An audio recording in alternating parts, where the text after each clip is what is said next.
Lawrence, thank you very much for joining us. We appreciate it. Where do you stand on this? Should we be reducing the age of criminal responsibility to take into account that so many crimes are being perpetrated by them?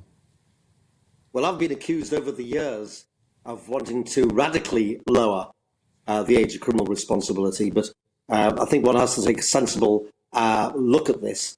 To start with, it should not be raised, in my opinion, definitely not be raised, because don't forget, the age of criminal responsibility in England and Wales is 10, and that is the lowest in Europe. I did a programme for a rival TV channel from Norway when a little girl was murdered, a little 5-year-old murdered by 2 6-year-olds. And of course, there was no chance of them being prosecuted. And everything was swept under the carpet. And the age of criminal responsibility in Scandinavia is 15. Now, it's horses for courses as far as countries are concerned. But what is worrying, the statistics that you've just recited about the age of some criminals, you've just mentioned thefts and rapes by children much younger than 10, is staggering. And I think flies in the face of anybody who tries to argue that the age should be raised. So I must admit that I'm at least keen to keep the age as it is. Lawrence, maybe in some countries, actually, they have a 2-tier system. Lawrence, could you tell us what age you would reduce it to? Well, I think 8 would be the idea that some people have in mind. I don't have an exact. I don't go campaigning saying lock up. No. I was looking across the world. North Carolina in America was 6. That was young. Other places were 11. Absolutely. You'd go for 8. Yeah. The question I've got... it's not a matter of picking a figure out of the air, but these are figures which have to change with society, and society has changed. There is no question. Sorry, my camera's just fallen over there. There is no doubt in my mind that the age has to be looked at constantly. I mean, the age of criminal responsibility in England hasn't changed now for many years. I think 1993. It was 1963, rather. The Children and Young Persons Act made it 10 years. Before then, the Children and Young Persons Act of 33 it was 8 years.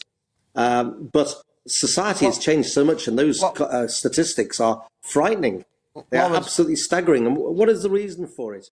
One would ask. And I'd say access to social media, lack of parental control, the inability of school teachers to show any kind of discipline without being hauled before the courts themselves.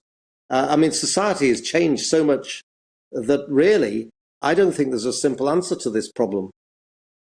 Is there sort of a suggestion that criminal gangs, criminal families are deliberately using family members under the age of 10 to carry out some of their crimes because they know that they'll be under the age of criminal responsibility? Do we think that kind of thing happens? That's a point that I've been quoted on saying in the last week, and that is clear. And I find, from my involvement in the criminal courts every day of the week, that is happening. And of course, they can't be prosecuted. In the countries that I mentioned in Europe, for example, where the age of criminal responsibility is 15, I think the way round it is that they deal with these children in civil courts rather than criminal courts. I mean, going back to the Norway case, those 6-year-olds who murdered a little girl called Celia Redegard were back in school within 3 weeks. Everything was swept under the carpet. Now, the thing is, years to come, I can't see those boys. I'd love to be able to go back and see how they're getting on now. Can't imagine them going to university and qualifying as lawyers or doctors. So I don't know what they do with children of that age. I don't know what we would do if there was a murder by 6-year-olds. Shouldn't you be prosecuting the parents in that instance? Well, there are occasions where parents are prosecuted, and the only example I can think of offhand is truanting. Under the Education Act, parents are brought before the courts, and I've represented many parents where children just will not go to school. But whether you can prosecute parents for children who are totally out of control is very difficult to see. I think there'd be a lot of there'd be uproar because they are feral. Some of these children. I've always said that most kids are good, but a small proportion are absolutely beyond help. And really, it would be very difficult to blame the parents. Although I think the parents have got a lot to answer for.